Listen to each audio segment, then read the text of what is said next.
Muri ready to just go? Muri ready to tambe? Are you ready? Ndashaka muvuga izina D. Ndavuga D muvuge 1. Say D. 1. Vuga D. 1. Vuga D. 1. Mari nyuma vuga D. 1. Ndavuga D, ndavuza ati mwarimu ngumbuye tukatiye none.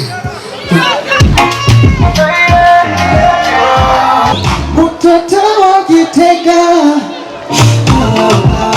nukuri komo makeya.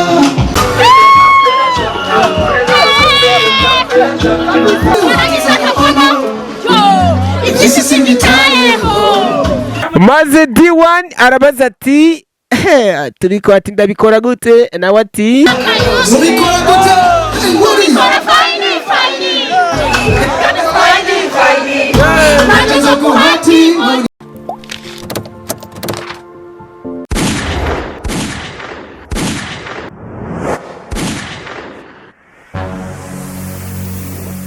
Igozen TV. nuko bakunzi ba Igozen TV reka nongere ndabaramutse nta kindi nama ntangurira ko gukora atari kubaramutsa ndabifuriza kuroranirwa mu bijyanye no mu banyu kugira imigisha mu byo musanzwe mukora. Turazi ko mudukurikirana muri mu mihingo yose, abari mu Rwanda ndabakunda cyane, abari mu Buganda reka ndabwire ko ndabakunda, ndetse abari mu gihugu kibanyi cya Tanzania namwe ndababwira ati much respect to you, ndetse abari Burayi, abari mu mugabane wa Amerika, abari mu mugabane wa Oceania mwese ndababwire ko ndabakunda. Ndacari umusatirizi rero ko bangene ndababwira ko ndabakunda cyane ndetse ndanabitwararika. Hari ikintu rero cyatumye ngaruka kuri uno munsi nuko ku munsi w'ejo w'igenekerezo rya 16 uku kwezi nyene kw'icenda umwaka w'2023 mu gisagara ca Gitega hari akantu kabaye n'akantu kumburi kagiye gutangaza abatari bake. Quartier Amstel 3e edition bakaba barabidukoreye neza mu gisagara ca Gitega munsi ya Cercle de l'Alliance, neza na neza ahahoze igiti kiri muri centre du pays, igiti ndetse ico kibanza ndakivuze atashobora kuhayobegwa. Quartier Amstel 3e edition bari badukoranirije hamwe abastar, ndetse abastar bariko barabikora neza mu gihugu cyacu cy'u Burundi, harimo nka We Love Music, imisuri isanzwe inakomoka mu gisagara ciza ca Gitega, hari anye DJ Zeno Bino nawe nyene akaba ari umwe kandi yashize abantu muri mood. Hari anye agenda vanga imiziki neza cyane nkuko mwa mubibona, ndetse agakoresha n'ifirimbi hariya anye MC Bailandu nawe nyene MC ariko arabikora neza ahanyene mu gisagara cyacu ca Gitega yarahari, nkuko mubona ko yaraberewe cyane guhera hasi gushika hejuru, yari yambariye miliyoni zirenga 3.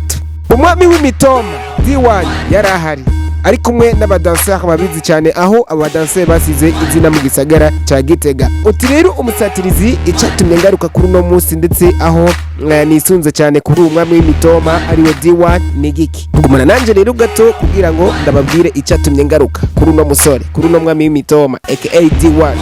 Nuko nkuko nabibabwiye ariko ngarutse gato mutse kunyihanganira cyane kuko murumva ko ijwi ridasohoka nkuko ryahora risohoka kubera ko akagripe k'iyi minsi aho ndetse atari umusatirizi wenyine akagwaye. Umusatirizi nkiyashika nasanze huzuye imiduga, aho rero n'imiduga iba yajemwo ingagari. Iyo mvuze ingagari ndavuga babandi nyene hamwe naka aba yicaye ngiruca wiyumva. Nuko abantu bari benshi cyane, ikibanza cyari gishagije nkuko miko murabibona, ndetse unakiri kure gusa warabona ko ari kibanza citeguriwe cyakozwe neza cyane, ndetse kigakogwa n'abahinga banabimenyereye. Nkuko Quartier Amstel 3e edition bariko badukorera promotion y'izi nzoga zibiri, harimo Amstel na Bock, aho no kubwira ko kwinjira ko ari nko ku buntu kuko entrée simple yari 5,000, munsi harimo ijambo ryanditse ati consommable. Umurundi cyangwa umurundi kazi iyo mvuze consommable atabitaho. Hari anye muri VIP kwinjira kana kanoti k'ibihumbi 10. D1 uku niko yinjiye kuri stage. Kumburi ndanakwibutsa ko yabaye inshuro ya mbere yishikira mu gisagara ca Gitega, umwami w'ibitoma anezereza abantu. Umwanditsi w'uturimbo dutandukanye, turirimbo kumbure twagiye turakundwa mu bana, mu bamama, mu bapapa ndetse mu gwaruka. Uturimbo dutandukanye twanditswe n'uwo muririmbyi ariko arabikora neza ariwe D1. Akaririmbo kumburi kaje ku izina rya Umunyuka, nakaririmbo aho kamudugirije amateka dasanzwe, aho yagiye avuga ati jewe ndi nk'iridye done nkiva mu Kayanza kumbure shika mu gisagara ca Bujumbura, uku niko bamfata ariko ubu sinkira umunyuka. Ubu yararirimbye uturimbo twishi dutandukanye, aho yaririmbye Morning Good Morning Love, akaririmbo nako nyene aho arakaririmbo kamuhaye iyindi shusho. Aranaririmba akaririmbo yise Ubwoba, aranaririmba akaririmbo yise Love Connection, aririmba akaririmbo kumburi yakoranye n'umuririmbyi kuva mu gihugu cy'u Rwanda, akaririmbo kaje kwa Body, akaririmbo bakoranye na Social Mura ndetse n'utundi turirimbo yagiye arakora. Ngaruka kandi ku karirimbo yakuze akaririmbo yise Ndumurundi, akaririmbo aho bagakoranye n'umuririmbyi kuva hariya anye mu mugabane wa Oceani ariwe Augustin Pawan, agakorana kandi n'undi muririmbyi kuva hariya anye ku mugabane wa Amerika, umuririmbyi azwi ku izina nka Adujusan, ndetse n'umwanditsi w'uturirimbo, aho utwo turirimbo twose twagiye turamuha izina ridasanzwe. Ku munsi w'ejo rero ari kuri stage, umwigeme umwe arasara avyerekana imbere y'abafana kumbure urukundo akunda uyu muririmbyi D1 cyangwa umusatirizi, ndetse nko kuba muzi ko ngenda ndabikora.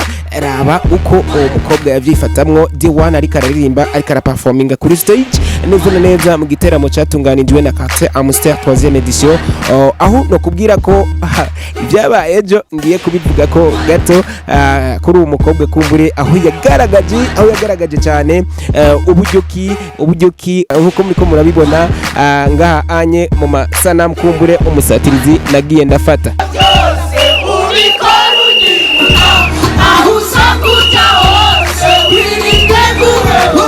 D1 yagiye araririmba uturirimbo, ndetse aho no kubwira ko D1 atiruhije cyane kubera ko indirimbo ziwe nka zose abafana bazimuririmbira ndetse bakazisubiramwo neza cyane, aho amaselfie ndetse n'uwo ufise agahinda wasanga ari kajya selfie hariya anye ngenda ndakwirika wa mwigeme.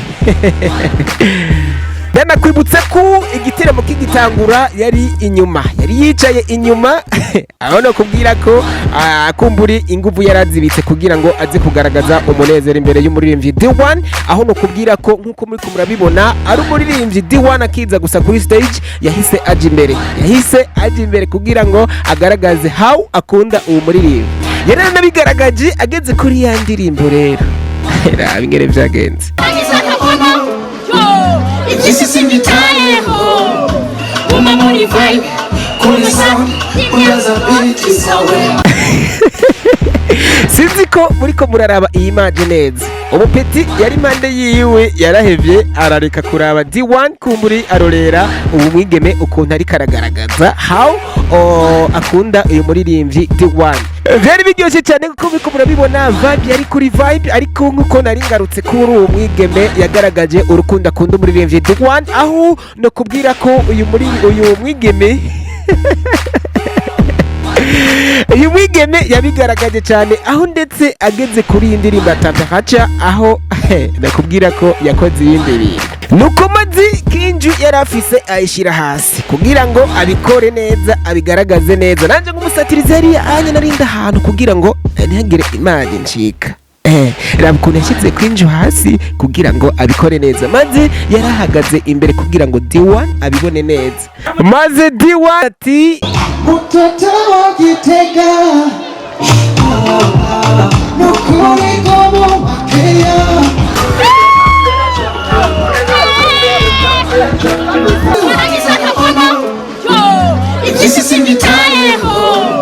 Maze D1 arabaza ati turiko ati ndabikora gute, nawe ati Mubikora gute?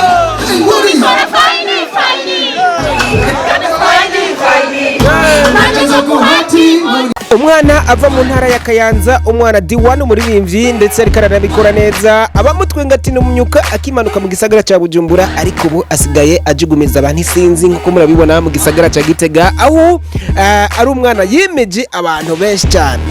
abibwe babaye benshi kuko nta kirori nk'icyo kibura abibwe amatelefone yari anye mwihangane cyane iyo ibintu bigihushi ntihabura ibyononeka ariko kandi bwira ati abasuma namwe mube muryoherwa mwibagire kwiba nuko nk'umusatirizi nari naje ngaruka kuri uno mwigeme aho yaraye adikoreye amateka aho na D1 kumburi after show yiyumvira ati ujya mwana kumburi ujya mwigeme yangaragarije aho anyemera nka kujyanye akagenda kumburi asubya vibe no why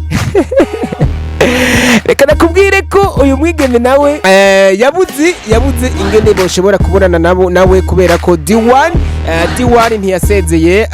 D1 yagiye kumburi abafana bacibaza yuko akiri kuri stage bivanye n'umunezero barimo bikanguye D1 yamaze kugenda aho benshi bagumye batamba basubiramwo indirimbo ziwe ariko yagiye nkejo. Ndakubwira ko uyu mwigeme ariwe mwigeme yatasha arushe cyane gusumba umuririmbyi kumbure yatumwe ko nkakubwira ko uyu mwigeme aho ngiye kumurondera je nk'umusatirizi nzobo baronderera kugira ngo nshobore kumuganiriza bivanye kumburi na action yakoreye ahantu akagaragaza urukundo akunda umuririmbyi.